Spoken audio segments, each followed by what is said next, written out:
Good morning, everybody. Welcome back to the channel. Wow, it's been a crazy last 24 hours. We have pipelines blowing up. We have hurricanes battering the coast of Florida. Notice the theme here. Water, oceans, flood. And I don't know what the future holds. When we think about the right-left paradigm and we understand that, the countries are all kind of playing a game with us and that at the top, they're kind of all on the same side. It doesn't really open the door for some kind of nuclear exchange, does it? When you think about that, unless it has to do with mass sacrifice of all of us, which we've seen that happen before as well, haven't we? During world conflicts and world events. But this whole pipeline thing definitely looks like it was done by us. And so the logical response, if you're thinking in terms of the world stage, would be for Russia to retaliate, right? So all I'm saying is be prepared, okay? Be prepared. Just make sure that you have everything you need, a couple months supply of food. And I'm not telling you this to scare you. I'm telling you this because things have shifted, haven't they? Things have shifted. Now, we do have some subscribers who live in Florida, and apparently you guys are okay. You have power. Rachel's in the chat. She's in Florida. She has power. So things weren't as bad as we originally thought in some of the areas of Florida. I don't know about all of Florida. There are lots of pictures of flooding and things like that. But Rachel is here. She has power. She's got internet, of course. And so at least the area that she was in is okay. But as we begin to transition into this post-COVID world, I suspect that things will shift. Now, I have a show scheduled for tomorrow. I was just thinking about how right after Blind 11, they were telling people not to wear masks. And then 19 years later, they were forcing people to wear masks. And there's something about that we'll get into tomorrow. I still have to do some research on that and find out how all of this fits together. But there's something about the masks, isn't there? And the breath of death instead of the breath of life. That will be tomorrow's show. Thanks, Mac, for joining the channel membership. Now, today we're going to get into Lincoln. And Lincoln really was the first hypodermic needle president. We'll get into that. He was also the first possessed president and the first copper telegraph line president. We'll be breaking all that down today.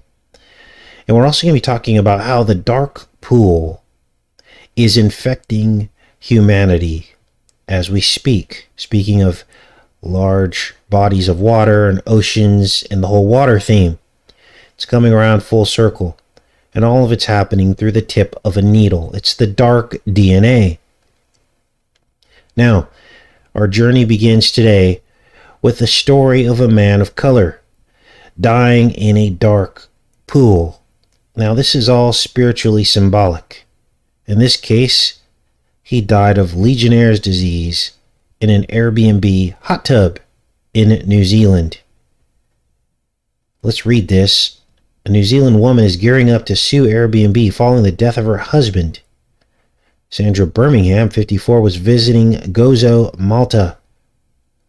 Her family in 2016 when her husband Paul became sick after using the hot tub in their Airbnb rental. Paul died a few days after returning home from the Christmas holiday from Legionnaire's disease. Birmingham is now fighting against the VRU community. She believes the contaminated hot tub was the culprit that took her husband's life, suing for $1.3 million. I do not believe the jacuzzi had been properly maintained.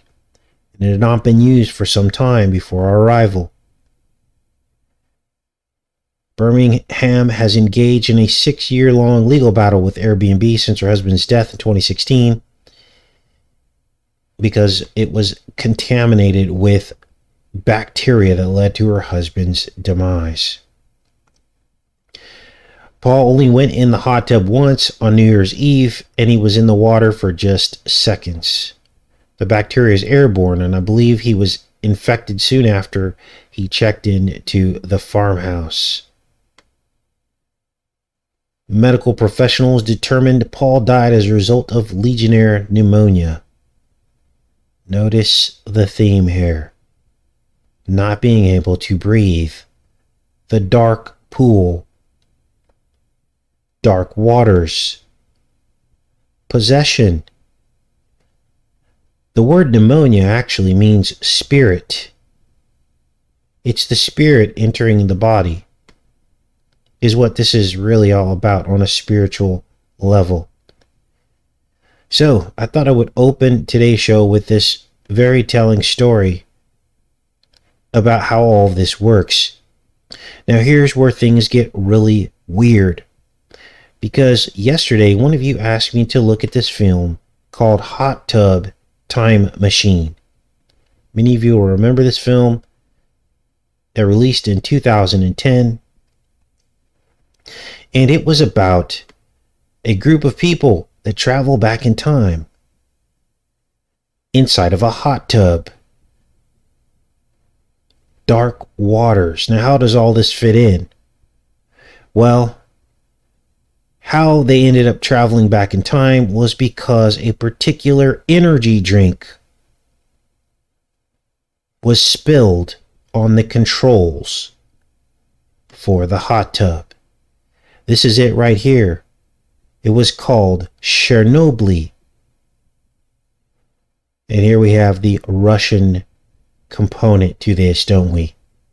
Chernobyl. Now, we had covered Chernobyl and that event, what that was about. Here's some screenshots.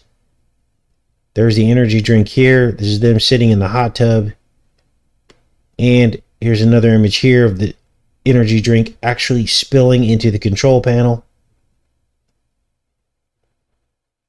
There you go there. And of course, something else. If you look at the actual logo on the real drink, it has a portal, a cube, or a hexagon, which just so happens to match pretty much exactly what's on Trump's coat of arms. I'm going to zoom this image up here. The hand holding the lightning bolt coming out of a cube. And then I'm going to go over here and look at the top of Trump's coat of arms.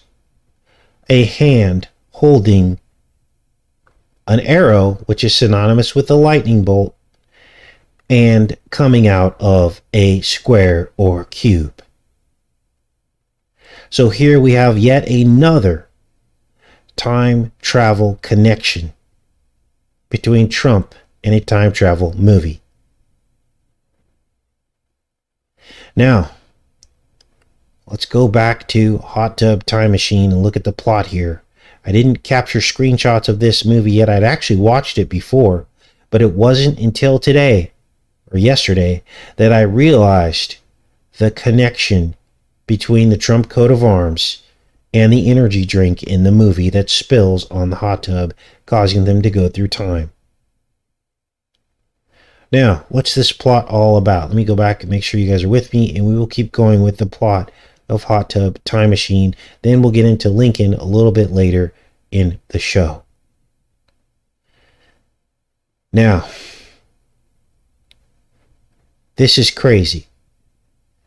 So, look at the dates that they travel back to in time. Let's go up here. Where'd it go? The dates that they travel back to is 1986. We're going to look at some footage of Trump in 1986 and you're going to be blown away at what was revealed. Of course, they have to find their way back from 1986 to 2010. How old was Trump in 1986? He was 40 years old. In 2010, he was 64, which is the reverse of 46, the year he was born, 1946. So, I decided to go back to the future, as they say, and find footage of Trump from 1986 to see what he was up to. And watch this as the Matrix reveals the truth about all of this. About describing the Twin Towers as Lincoln and his wife. Now, this is the show in which he enters Trump Tower with some guests, and they're standing at the Empire State Building. Now, if you don't remember, right after 9/11, Trump was interviewed, and he said that when the towers fell, that they were the tallest buildings in the world. And he said before that, 40 Wall Street was the tallest building in the world. And now that the towers had fallen, 40 Wall Street was now the tallest building in the world. These were his comments, pumping up his 40 Wall Street building moments after thousands of people died. Sociopathic comment. Nobody would say something like that. Look how tall this guy is. Wow. Ooh. Look at this. Look how tall this guy is. He almost hits the top of the covering there. Look how much taller he is than these people. Let's keep watching this. This is crazy. This couple on a tour of New York, and he shows them Lincoln, what he calls Lincoln and his wife as the Twin Towers. Now, remember that, because when we get into Lincoln, this is all going to connect together. That's Lincoln and his wife. So here they enter Trump Tower. Wow, and I just got deja vu right now. Whoa. Trump Tower? A little. You just heard of it? Now, even though what you're looking at is not fully made out of copper, a lot of it is like marble and stuff like this inside of Trump Tower's lobby, but it has a very copper, referencing a 60 Minutes episode that basically did not have good things to say about Trump, something about him kicking people out of their homes. And this couple that Letterman has picked up off the street to come on a tour of New York doesn't have a very good picture of Trump in terms of their opinion about him. That fox fur coat, Fox, of course, is 66 or 666, but that alone doesn't prove anything. But it's interesting that that's the one of the few items that they talk about, and they talk about killing the fox and how to kill the fox. Thank you very much. Go on in. Then they enter Trump's office. I don't know which floor his actual office is on, but we do know that his penthouse is on the... That kind of explains the long-standing relationship that he has with a particular country. And there you see the tree in front of it. Let's keep watching here. Front and center in his office, just above his 1986 episode, not episode, but a news broadcast. This one about Mar-a-Lago. Again, 1986. We're traveling back in time. Talking about this fancy mansion in Palm Beach for some time. That is true. It's incredible. We're finally going to hear about it now. Coming up next, a tour of a remarkable mansion. It is the full house of Donald Trump.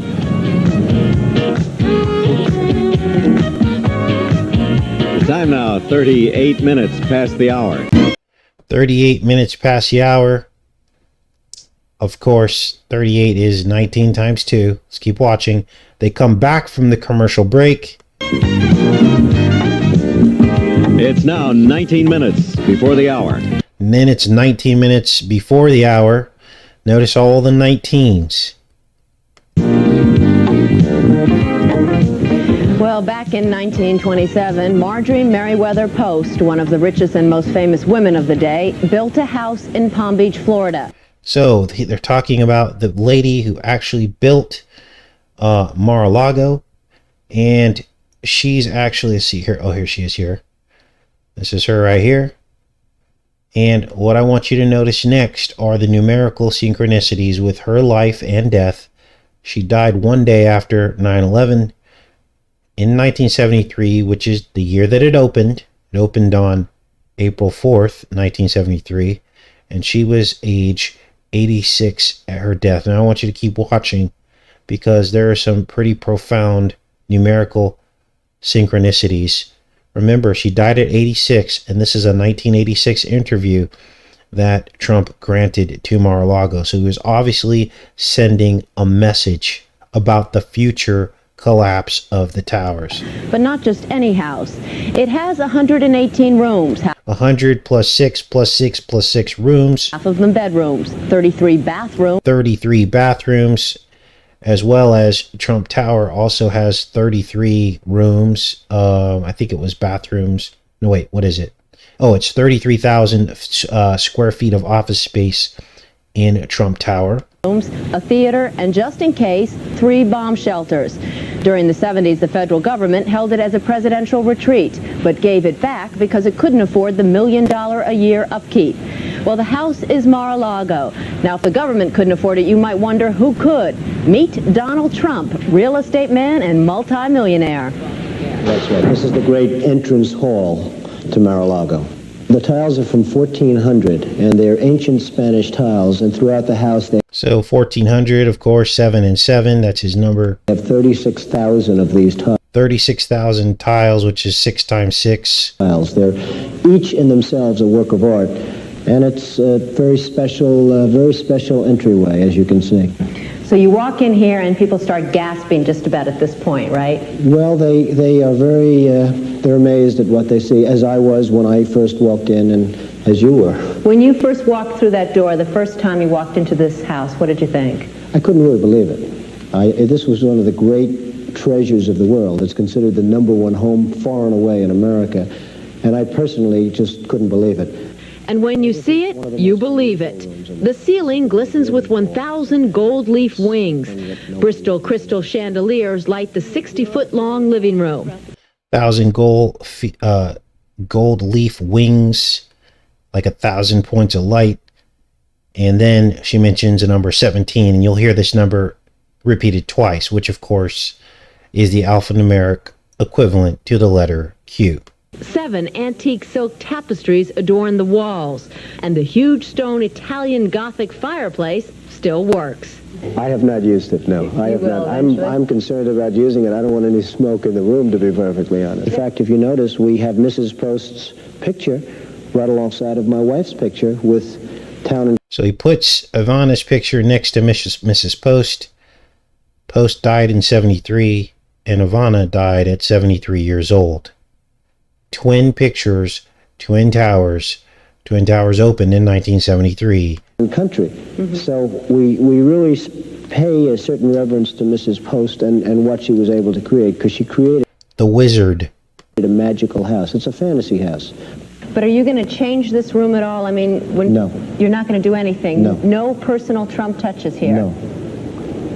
Believe it or not, no. That's right. Everything is going to stay exactly the way Mrs. Post would have had it. So, the Mar-a-Lago hotel or whatever estate is frozen in time. Nothing has been changed. This is the dining room. How many does it seat? Well, I guess it seats as many as you want. It just, I really couldn't even tell you. It seats from anywhere from 2 to probably 50 or 60 people, depending on the way you set it up. And setting it up is an art in itself. Mrs. Post left 17 sets of china in the There's the number 17 again. 17 sets of china. Q. house. That means the Trumps can entertain 36 of their friends They can entertain 6 times 6 friends. for 19 straight nights. And 19 straight nights is the number 19 again.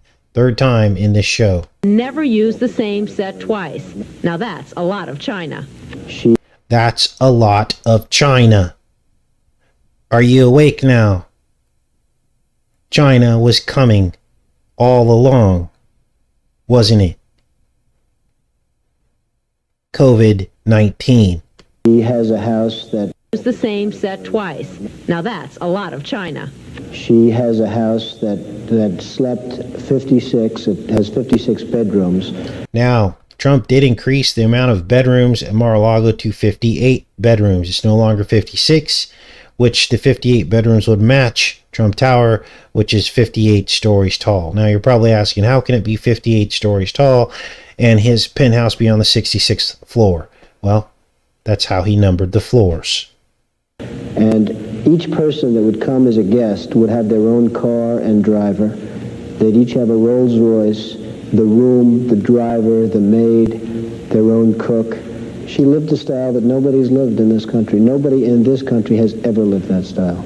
Now these glasses, they're light, they're all actually hand-painted? Yes, all hand-painted, Venetian, and truly magnificent, and not produced. You couldn't get glass like this today. Now, I know you've already eaten in this room. You've actually Yes. had a dinner party. When you sit in here with people all around this table and you eat off of this gold and these are lit, and you sit in this room, what do you think?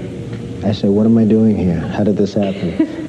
As a matter of fact, that's precisely what a lot of other people would like an 18-room mansion. So basically, they go on to describe the real estate deal. Apparently, he got this Mar-a-Lago at half price just a few years before this interview took place. Was nowhere near that price. That if you use the number that you're using, you probably wouldn't be too far off. The rest of the deal reportedly includes $3 million for the mansion's furniture and $2 million for the beach. An incredible deal. I've been all over the world, and I've seen the great thing in the world, not only in this country, but in the world that's comparable to Mar-a-Lago. You've left it exactly the way she had it. Exactly. There's something that's interesting to me is this little thing here on her door. And you pull this little thing down, and it says, "Do not disturb."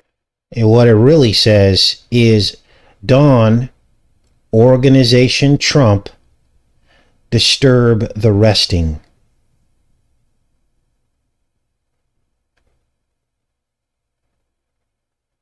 Disturb resting.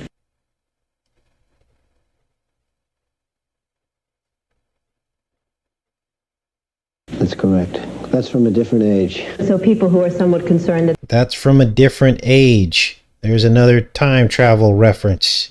they'll start having tour buses come through here, that Mr. and Mrs. Trump will turn this into a real tourist attraction, you can rest their fears? I can rest their fears. I mean, they were also concerned that I was going to turn the house into a great hotel casino, and I have no intention of doing anything like that. So on winter weekends, Donald Trump says you will find him here, entertaining friends and family with a staff of 25, safely protected by a security force of 30. At the young age of 39, Donald Trump has found his castle. Lucky Donald Trump, and I must say he was very kind, because I think he originally thought this tour would take something like 15-20 minutes, and as you could tell, those rooms are gigantic, and we must thank the lighting people that came along and lit this house beautifully, and it took him several hours to take us through. So he said that's the first time he'll do it and the last. So we just saw it. Now, Mar-a-Lago is the name of it. That is a 1920s film star. I don't know, but it means from sea to ocean. Mar-a-Lago. And it's Mar-a-Lago. Yeah, translation. All right. Coming up next, we're going to take you to a Florida tennis camp where they train you for mind games as well as for good... Mind games. So, as you can see, looking back in time, the Matrix reveals itself for what it is, doesn't it? Now, I looked everywhere for this supposed 1920s film star named Mar-a-Lago, and I could not find her anywhere. So she's been disappeared from the history books for one reason or another. Maybe too much was revealed, and they had to erase that fraction of history. Let me go back into the chat, and we're going to get into Lincoln and how that connects to the hot tub time machine as well. So make sure you guys are with me, and we'll keep going with this. Now, next we're going to talk about another dark pool. the tidal basin of Washington, D.C. Here it is right here. Dark pool, dark waters. Now, what is this about? Well, obviously, you see to the left of this the outline of Washington, D.C. from the Capitol building through the White House lawn, the mall. All I did was outline this down to the Washington Monument and here to the Lincoln Memorial. And what you have is a giant hypodermic needle. Now, how could this be? How could there be the outline of a hypodermic needle in the Washington, D.C. landscape? And why is it pointing to Abraham Lincoln's memorial? And why does it have the dark pool next to it? Well, the dark pool is the fallen angel DNA. It's what's in the needle, is what it is. Now, we did a video also exposing that the needle is bruising the woman in the heel. You can make it out here. As the heel comes around the Washington Monument, which is the obelisk, and we actually outlined what appeared to be a foot right here in the landscape. You can't see it here because of the angle, but imagine here's the ankle coming down. Here's the heel of the woman. Remember, the Bible says that this serpent will bruise her in the heel.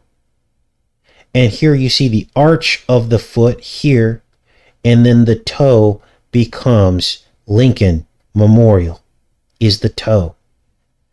Now, you can go back and look at that video. I just did it like last week if you're unsure about this or you think I'm stretching things. So in effect, these people know that the Bible is real. They know Jesus is coming back. They know that the prophecies are real. They built it right into their landscape. Now, what happened to Abraham Lincoln? Well, he was turned into an ape, wasn't he? In the Planet of the Apes. This happened after he was possessed. Possession. The timeline changed. Abraham Lincoln turned into an ape. So instead of Abe, A-B-E, the B got flipped around and turned into a P, turning him into an ape. So what is this about? Well, this is regression. This is zombie-like behavior. Just like in the movie Nope, when the ape eats the people on the television set. Because it's all connected. And it all happened in Planet of the Apes through the tip of a needle. Remember, they were experimenting with a cure for some disease. They injected these apes, which then had the ability to speak, and then the humans lost the ability to speak.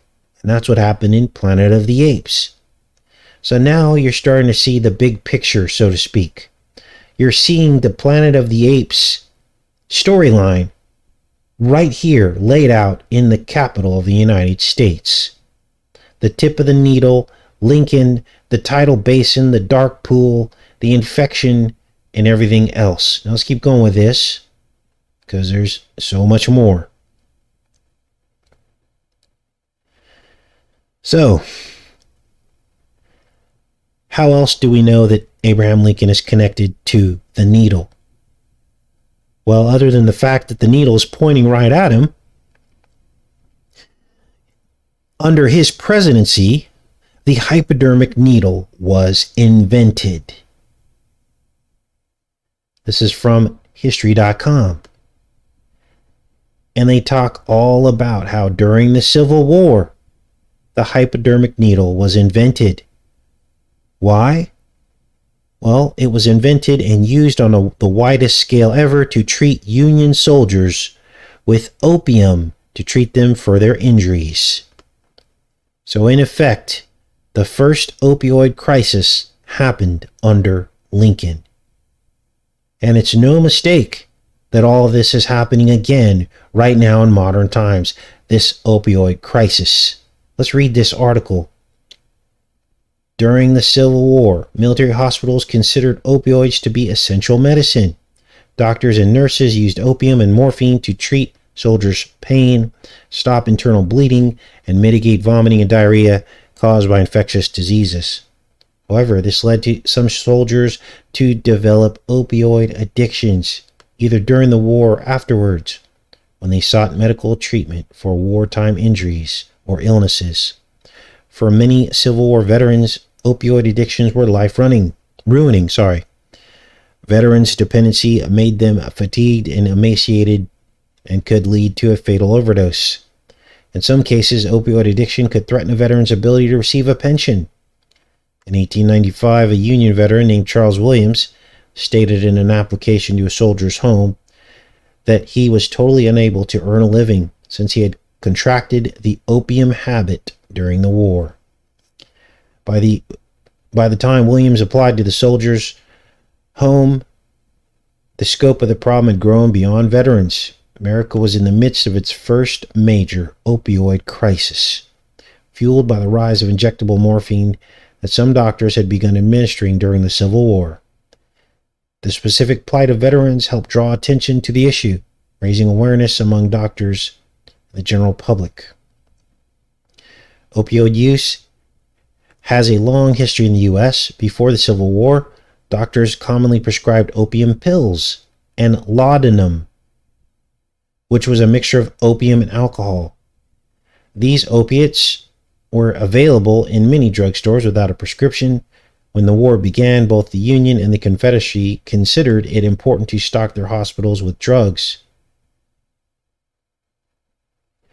In addition to opium and laudanum, some Union doctors also started using the hypodermic syringe, a relatively new invention, to inject another opioid, morphine, straight into the soldier's veins.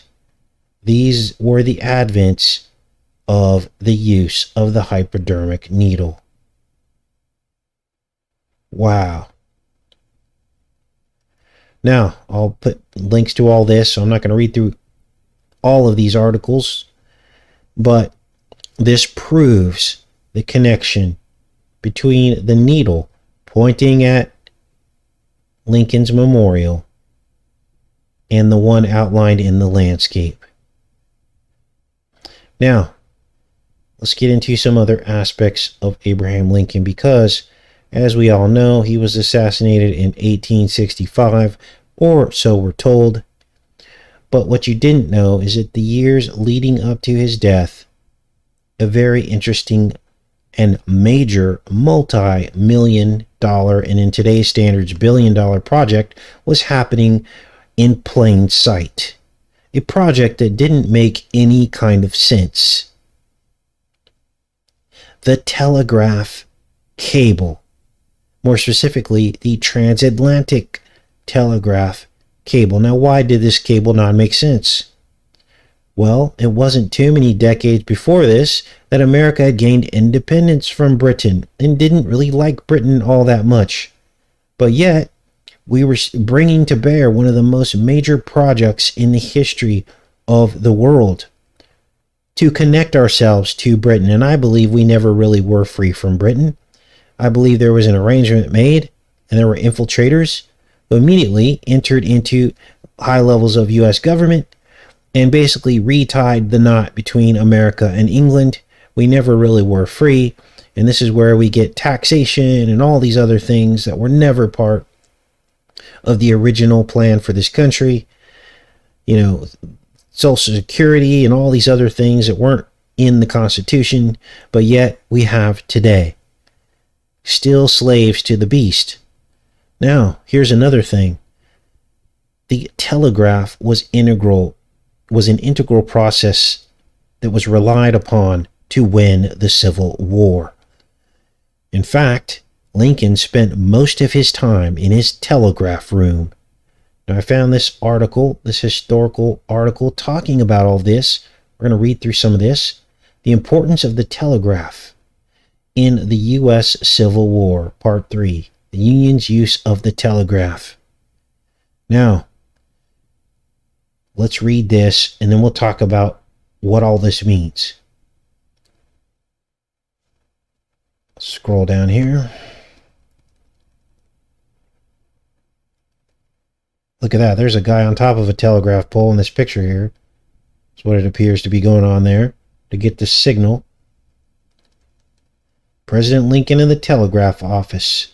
As an early adopter of the telegraph, Lincoln realized the importance of building a strong telegraphic infrastructure within the government and the military. Now, history does not tell us that there was a direct connection between Lincoln and building the transatlantic telegraph cable, but it happened right under his presidency. So you had to ask yourself, why doesn't history talk about his involvement in it? Obviously, he was the president of the United States, so this was a huge project. Where is the historical documentation about why this telegraph line was built, his involvement in it, and everything else? And to me, it almost seems like a massive cover-up. Now let's keep reading here. Lincoln realized the importance of building a strong telegraphic infrastructure within the government and the military. With the Union facing the prospect of a 1,000-mile battlefront, the telegraph gave Lincoln an unprecedented ability to converse with his military leaders in the field as though he were in the tent with them, and power to assume the role of commander-in-chief in a more titular sense. Now, we've talked about the fact that the telegraph was the precursor to the telephone, wasn't it? We went from copper telegraph lines to copper telephone lines. We talked about the telephone booth being a sort of time machine. Well, it appears as though Lincoln was already channeling this feeling long before the telephone became common, because he talked about this telegraph as if he had transported himself right to the front lines with his military leaders. Before Lincoln could exercise any degree of control over the nation's dispersed military forces, it was necessary to organize the telegraphic capabilities of the Union. At the start of the Civil War, all government telegraphs passed through one central communications hub. Not even the War Department had its own separate line. The organization of the USMTC soon remedied that deficiency when its headquarters were established inside the War Department. By March of 1862, the telegraph had become so vital to the prosecution of the war that Secretary Stanton moved the USMTC telegraph office into the old library room on the second floor front, adjoining his own quarters.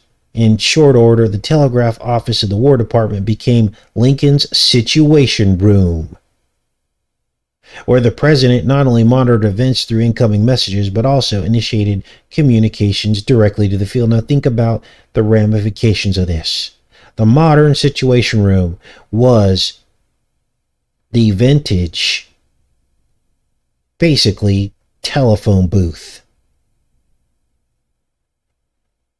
transporting yourself to the battlefront. Lincoln spent more time in the telegraph office than in any other location during his presidency.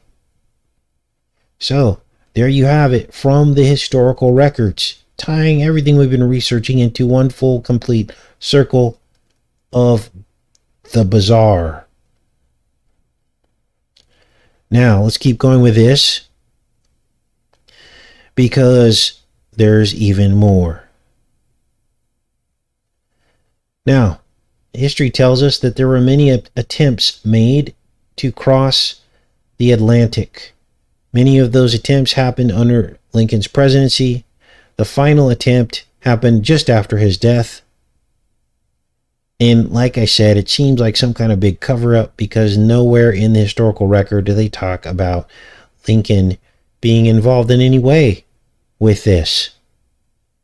I believe that there was a secret pact that Lincoln had with the monarchy to stay under her control, but to pretend that America had freedom.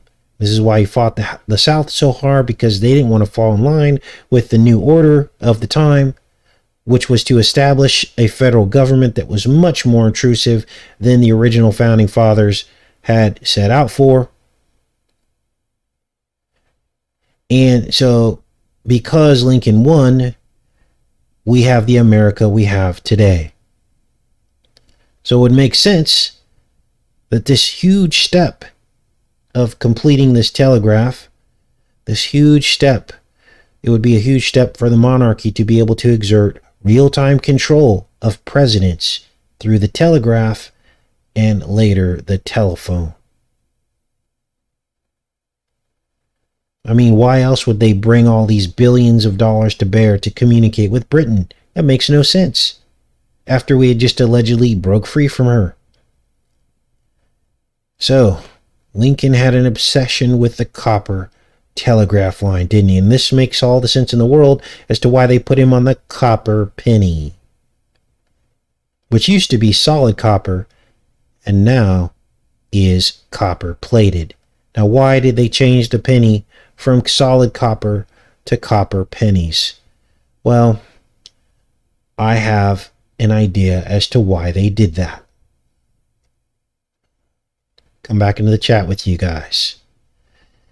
The American coins, the coinage of America, are all full of copper, aren't they? And we talked about that. And basically what it was a bank in plain sight. It was the hoarding of copper in circulation in plain sight so that it could later be pulled out of circulation and used for the 5G base stations, which require a lot of copper. What better way to mine all the copper that you can out of the earth, put it into circulation so that you could later pull it out at your whim to use it to build the infrastructure for the next prison of the future, which is 5G and 6G technology. And this is why they changed the penny from being solid copper to only copper coating. Let me see who can get the answer. Now, this requires, as they like to say, 5D chess thinking. Why would they take the copper out of a penny and only coat it in copper if they knew they were going to use the copper from all the other coins to basically build the 5G network? Somebody will get this one because you guys are smart.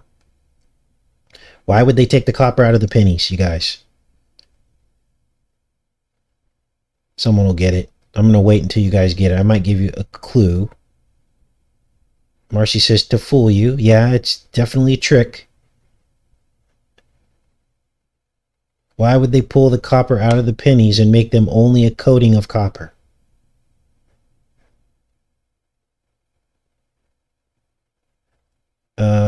Let's see. Pennies are cheap and get lost. Yes, Brooke nailed it. Nobody keeps pennies anymore, do they? Pennies get thrown on the ground. Nobody even takes the time to stop and pick a penny up. So they become lost copper, don't they? They become orphaned copper, which is not easy to find. People don't even throw copper pennies into wishing wells anymore. Why do you think they came up with wishing wells? To collect as much of the copper pennies as they could, right? So, by taking the copper out of the pennies, they don't have to worry about losing that copper.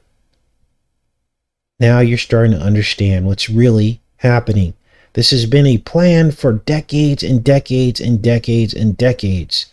Yes, Sharon, people don't care about pennies. So they get thrown, they get lost in wherever, cracks in the bottoms of cars, whatever. Now, Lincoln was the first possessed president. How do I know this? Well, history admits that he and his wife held seances right in the White House.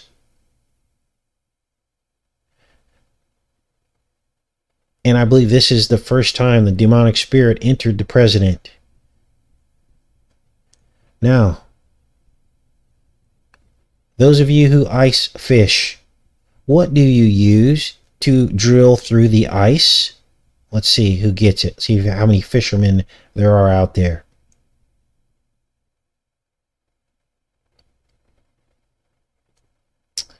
What do you use to drill through the ice if you're a fisherman? What is the technical name for it? Oops. So you get it first. Let me zoom this up correctly. Okay. Ice auger. Thank you, Gub15. So, is it a mistake that the spiral auger is in the word inaugurate, which means to drill something into something else, to possess through a portal? I don't think that's an accident. Inaugurate. Use a spiral portal to insert something into something else. Make it an empty vessel to be filled with something else. So, that's about all I had today. Again, we'll be back on tomorrow with mask off, mask on. Remember, after the buildings fell, they said, don't wear a mask, don't wear a mask, everything's fine. 19 years later, they say you have to wear a mask. We're going to look at the bizarre juxtaposition of those two events and the whole mask ritual and not being able to breathe. And there's something to that on a spiritual level. Let's go into the chat, see what you guys are up to. Crazy times, you guys. Now, I'm going to leave you with, I think I'm going to leave you with some images here. For those of you that deny the connection between Trump and these towers. Cover a little bit of this more tomorrow. But this man was much more involved in the events of that day than we'll ever know. We'll keep looking at it and trying to break it down.